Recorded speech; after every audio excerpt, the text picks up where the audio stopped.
Okay, welcome back to part two. What do we just to recap for our late arrivals. This morning we discussed earlier the anatomy of design, concept, which is where you spend your money. Design, the process of outlining, making it work as design, literally as pen and pencil, drawing, engineering drawings, then into production, which is the manufacture of raw materials or components. It's cheaper a lot of this is budget driven. Obviously, using components as opposed to raw materials is going to be cheaper. And budget, and what the definition of budget was. Most people think budget is a restriction, but in fact, it's also an assessment of income. As a designer, it's good to understand how much is being earned, so the accountant's not going to cheat you on how much you can spend. Sometimes you have to have that sort of intellectual debate. Anyway, so we just finished here with Journey, and this was about,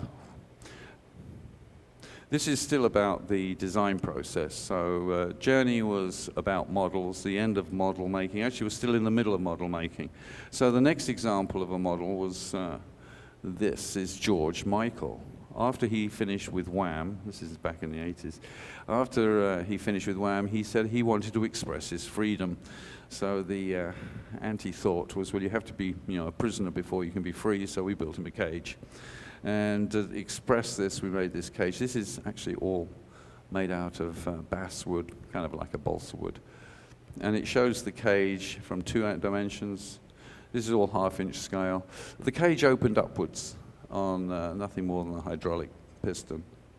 And then a little later in the show, the sides gull-winged open, and much later in the show, the rear sides opened up like big barn doors. All the lights were actually suspended on this grid. The only thing that didn't survive was the checkered floor. It became a high-gloss black floor. I'll show you more pictures of high-gloss floor. It's really good for television because it really creates a depth to the floor. Becomes very interesting, and it's pretty close to free because all you've bought is the it's kind of like patent leather. Well, not leather, patent plastic. It's very high gloss and high shining. And lighting works well with it because you get a good reflection. The proof of the model is actually very useful. As I said with Journey, I didn't think the guys in Journey were going to really see anything but a small miniature. It just looks like a small miniature. So I showed them photographs only, and everybody seems to have a skill at seeing photographs. The eye is a trained item, actually. A good example is, you will see the police car a mile down the road, but you won't see the motorcyclist until he's about 100 feet away, because you have been consciously or subconsciously thinking, keep an eye out for police cars. I'm more the chagrin for the motorcyclists. You should keep an eye out for them as well. But we do see things that we want to see, and we don't see things we don't want to see. This is the essence of a good illusion, actually. There are 2 ways to create illusion: distraction and information. You give the information that people are going to instantly recognize, and you hide the stuff you don't want them to see by making it something that you consider they aren't going to be looking for. Black's really good. They don't look for string either. In entertainment, most of the audience have a really powerful tool that a designer should always use, which is their imagination. The pantomime explanation of flying wires, children are pests because they really do believe what they in any fantasy. But you never see the wire when you see Peter Pan flying across the stage because you don't want to see the wire, you want to see Peter Pan. So you really emphasize, and you make Peter Pan really bold and obvious and shiny, and then you try to ignore that space. Visually, you try to just not light it, that's obvious. But the wires just subliminally disappear. So anyway, models are a really good way of showing people, but you should examine the person you're going to show the models to. In the case of Journey, I thought they were kind of mature young men, and I just thought they wouldn't see the model as a fair representation. They see the material. Hey, it's just made out of cardboard. It's not. It's going to be made out of steel. So in the case of Taylor Swift, who's I'll be showing later on, she was 17 when I showed her a doll's house model, and she just loved it. She really got it, because she was only 5 years away from having a doll's house. In fact, she mostly still had one. So here's George Michael, the Faith Tour. And this is what it became. In the beginning, he appeared like this, and the gate, the front gate, motored upwards to reveal the same grid, exactly the same size, but this is all laser light off of mirrors. Down the side, ooh, it's my little pointer. These are mirrors down the side, causing these horizontal bars, and these are mirrors across the top that cause and the mirrors move. So the gate opened, and it swung out and up, and then there's another grid of light, and that moved, and it actually broke up and moved in 3 directions. Here it is. Okay, George Michael, he's the only person you really want to see. That was the idea. The 15-year-old fan club in the front row, they only had eyes for George. In fact, this was coincidental. This person even got lit. They were all backlit. They were never front lit. There's no lighting at the top. They were all silhouette, and this is a black rear projection screen, Roscoe. And you can note all these things down. The materials are very important to a design. The wrong material can just be ridiculously expensive. The right material could be surprisingly cheap and very effective. So there's George Michael, I Want Your Sex. It was funny, actually. This is his coming out. I'm now grown up. I'm no longer Wham. He has this song, I Want Your Sex. But the front row were all 15-year-olds, so the crew actually had T-shirts made up that said, I want your pocket money. We got into a lot of trouble for that anyway. So here are the gates open, the reveal of the second light grid, and here it is all moving out into the audience. There's George over here. He was only lit in follow spots. There were no other lights. Now, if you do use follow spots, and you're going to use it on your principal performer, or speaker, or anything, isolate them from any other light. Don't let any color light from the scene behind come onto them. Don't let any light that's shining from the front to illuminate the faces of the orchestra or whoever the upstage is. Keep the key, the principal, totally isolated in follow spots. Now, what you should do with your rear light is spill it forwards. If you do use haze, it works a lot better, but not necessary.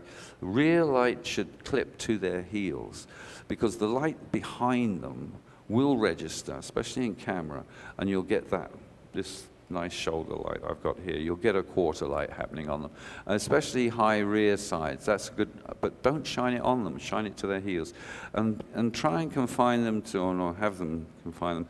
You can always appeal to people's vanity. Actually, only you look good if you stand here, and explain you're only in one light.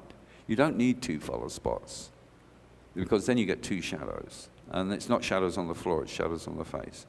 Lighting for camera is really, really important. As I said earlier, it's so important because it's what's going to be there for the rest of your career and natural life and beyond. It's going to be somewhere on the YouTube, and 200 years' time from now, it's your legacy. People say, "Wow, look how bad this was," because by then cameras will be like the eye or better. So anyway, George Michael, and this is all his structure that we went from his model, and it looked good. And here we are, a blaze of light. This is actually only 60 moving lights. In modern in its day, this is what, 1986, 88, somewhere around there. This was a big deal, 60 moving lights shining in your face. And we only ever put lights out in the audience. This is the one time it all swept out there and went out. And the trick was, we went out, dazzled everybody, then we went to complete black, and that was actually a very dark black, because the irises closed right up, and now there's nothing, and it's starting to open up again. And that moment before it starts opening up is very dark. Instead of coming back to, or leaving the black, immediately we went to a big ultraviolet wash. Again, the moment you don't light something, the moment you've lost control. You don't own it anymore. You really do. Always have a light on everything. Even if it's an ultraviolet's this psychedelic blue, which we've got on in the room here, is really good. It doesn't have to be bright. It just has to be brighter than any other stray light in the room, which includes exit signs, people's little cameras, backlight, you never get a dark room unless you're a photographer developing film. And in fact, photographers had to go to quite a lot of extremes to make their dark rooms dark. Losing light, making a light-tight environment is very difficult. So the trick is not to let something go to black for very long. That moment the iris starts to open up is the moment you're going to start seeing things in the room. So by representing with the space that you want to own, you always bring it back up to something. Blackout, restore. And then you don't have to come all the way up, just enough to overpower the ambient light around. Before George Michael, there was Wham. We went from nightclubs to stadiums. This is stupidly simple. The complexity here was, well, we were going to do this anyway. In this area here is a huge speaker stack, same over here. You can just see the shape of it, actually. Well, that was all built up on scaffolding. So all we actually did was change the shape of the scaffolding and extended a few bits and pieces and hang these on a pipe, on pulleys, and then weighted at the bottom. Just nothing but gauze scrim, shark's tooth gauze. And it was very affordable. We didn't spend anything on the structure because it had already been spent. We already had built the structure. And then we put light. You can see along here, for this panel up here, these are actually theatrical 4-cell cycs. Very simple cyclorama lights. Nowadays they'd be LEDs, even simpler. In fact, very much simpler because there's an awful lot of cable running these. These are 1,000-watt light bulbs. There's 1, 2, 3, 4, 5, 10. There's 40 lights up there, 40 kilowatts of light. That's a lot of cable, a lot of weight, a lot of manpower. Nowadays, it would be LEDs. You'd run up maybe 2 15-amp quad boxes, plug them into the wall, and then all the rest is LEDs. You wouldn't have any DMX cable up there because you'd be using our new radio technology. Yeah, cable's very labor and time-consuming. If you're traveling, it's expensive because it's heavy, and heavy equals fuels costs. And it also equals dealing with union and labor, just general labor, even volunteer labor. It's heavy, it takes time, it takes more people. So these are the great advantages of our new age of LEDs, radio transmission. I was talking to Eric Ernie yesterday saying that is the future. Batteries and LEDs and radio. Goodbye cable. You'll save a fortune. So anyway, this was a very simple thing to do, but it looked magnificent. The big expensive component. Now this stage was 520 feet wide, and it just lit up. This is Hollywood Park in Los Angeles. These are airplanes coming into land at LAX. It's just enormous, but it's extremely simple, and it cost next to nothing. The big expense had already been made, which is they had to build a stage. They had to build a structure to hold up this very heavyweight PA, which turned out to be a really good ballast for the little extensions we put on it and hung all our very soft goods on. And they were called sails, and they acted like sails. And the big expenses, we had 2 6-foot airplane propellers on Volkswagen engines in big cages on trailers. And they're just hurricane machines, they're called. Rented them from the local film industry, and they just blew into the sails from behind, and they always billowed out. Even if the wind was blowing towards the stage, we could blow the sails back out. So that always kept it from rippling, and it gave it a nice shape, and it kind of allowed us to actually maintain control over the big sails, which was shark's tooth gauze, and that let quite a lot of. They're about 90% transparent, as in there's only 10% material. The rest is holes. Okay, having gone through all of that, and I'm trying to remember what I said in the first part for those that arrived a little later, but I think you didn't miss much, and I've recapped on some of that, the concept idea. So how does a design work? Okay. These are two different stories. Okay, I said, what do you want? That was my mistake. I shouldn't have asked that. So Keith Urban's the example. He says, a big rock. So that's the concept. And the manager, yes, with something iron running through it. That's more concept. And as I say, I wish I'd never asked, because I had a different idea. But you have to be polite now. So that was the two general notions. One was a rock, and the other was, iron. That's a general notion, but in a way it was somewhat abstract, because he didn't say, I want an iron girder running through it. I want something iron. So he gets a couple of points for abstraction. The key to a good design is to take the general notion and turn it into an abstraction. That way you can cheat. You can make it an illusion, and it costs a lot less, and you don't have to actually import a lot of limestone. So here's the rock. I just looked around the internet and I found this rock. The reason I chose this rock, because I've already decided how I'm going to make it. I can use chainsaws and cut large lumps of polystyrene, granular polystyrene, and coat it in a hard shell. The material that hard shell's made from is nothing more than the foam that you fill holes in your house with. It doesn't come in little cans, it comes in great big canisters, and you have a machine that combines the two elements. And as you spray it over your polystyrene granule, it foams up, and then you comb it out, stop it foaming, and as it's just going off, it's still a little sticky, that's when you spray it with your primer. The primer now locks into what they call the hard shell, and there's your huge rock. It's quite interesting because they really look realistic, but they weigh nothing. Okay, so the design process, again, drawings. Okay, this is failing miserably. I hate this. So I've got an idea of a rock, or trying a rock, but it's some kind of volcanic upheaval, with a girder running through it. Bloody obvious. Okay, so I tried it again. No, still not good. So I'm really having trouble with this piece of iron. The rock's easy. The rock is easy. I just chose around. So I started looking at iron structures. Now, funny enough, this is a bridge in Norway that Monet painted nearly 150 years ago. And there it is, the iron. It is an iron bridge. And this is just Industrial Revolution is essence, its quintessential moment. So this used to be a big steel mill all around here. Of course, now it's all countryside and park, and there's the river that's no longer polluted.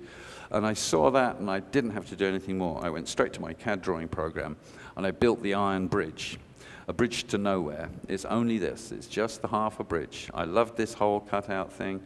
The shape inside is curved truss. Again, I made the curve of the truss fit the rented item. The expensive piece is the truss.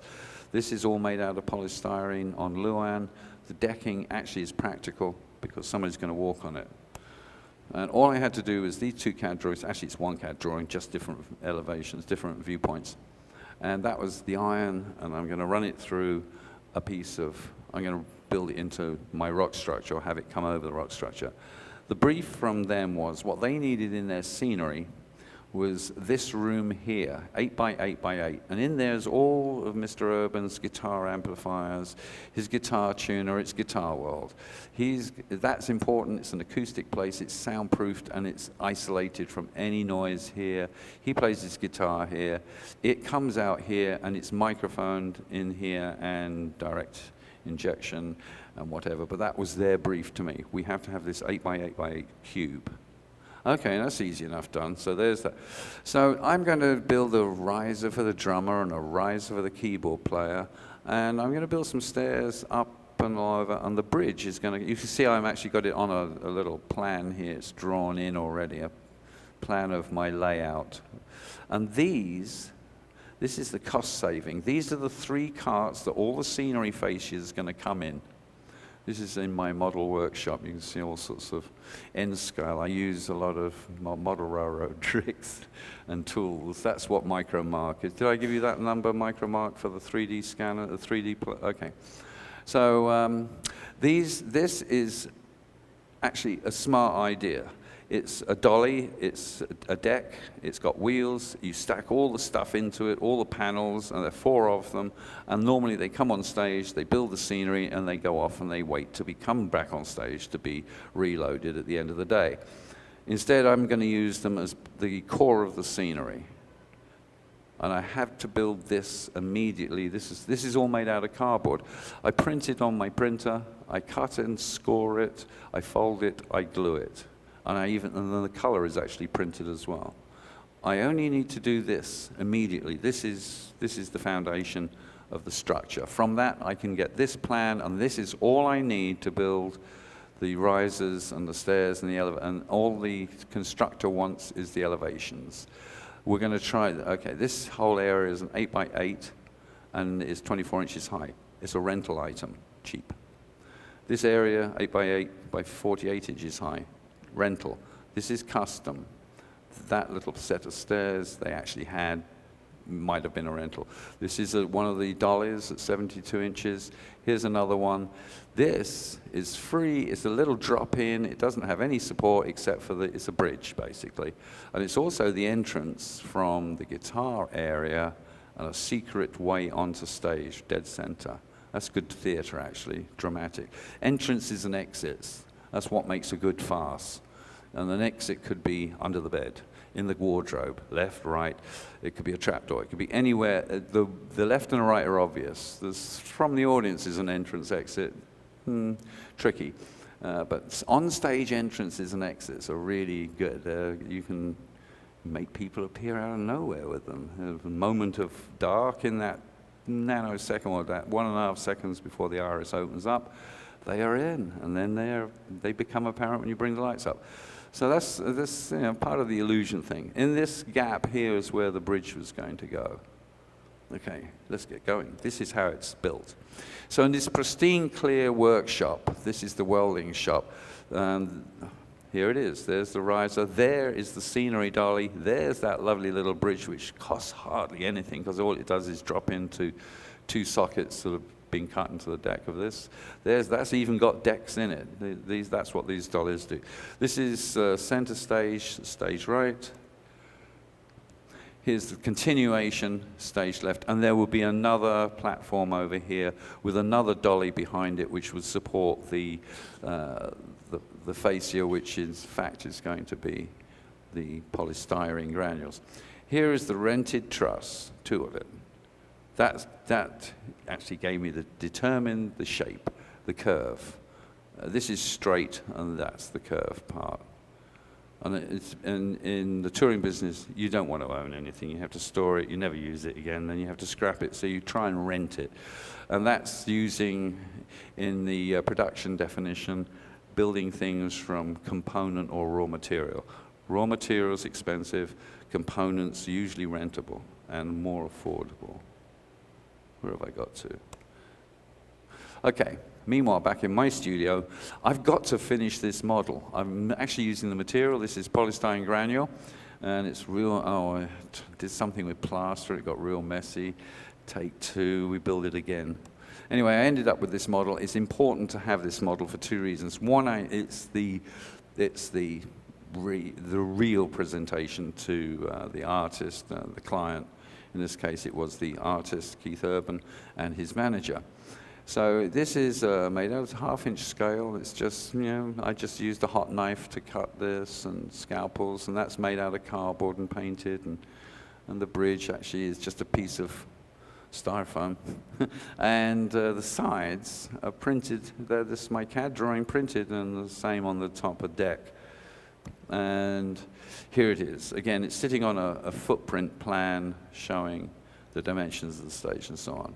Stairs, drums, little walkway behind the drums, steps up along this is the dolly. Now the bridge articulated, it tilted down, it raised up, and it also tracked forwards. So one could go up here all the way up, the bridge would kneel, you'd step onto it, get to the end, you're in your harness, you're clipped on, and you fly from A stage to B stage. So it had a gag. That kind of gives it purpose. It was actually rather good. And underneath us, I'm going to put a lot of lights, because this is also a great on-stage entrance. Because the bridge at the beginning of the show was kneeling. This point was down here.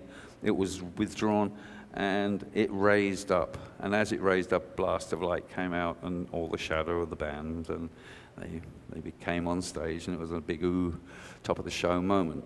If you can start a show well, you'll do well. And it really should be a ta-da. Yeah.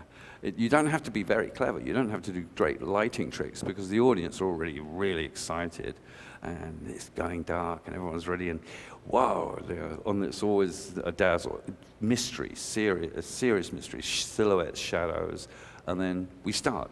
And then you can actually keep it real straightforward because the audience is already convinced it's a big moment. They've had that. Now they're just so excited. And the first song is almost a throwaway. In fact, your next 3 songs could be just good tempo. Don't stop to say hello. Just keep going.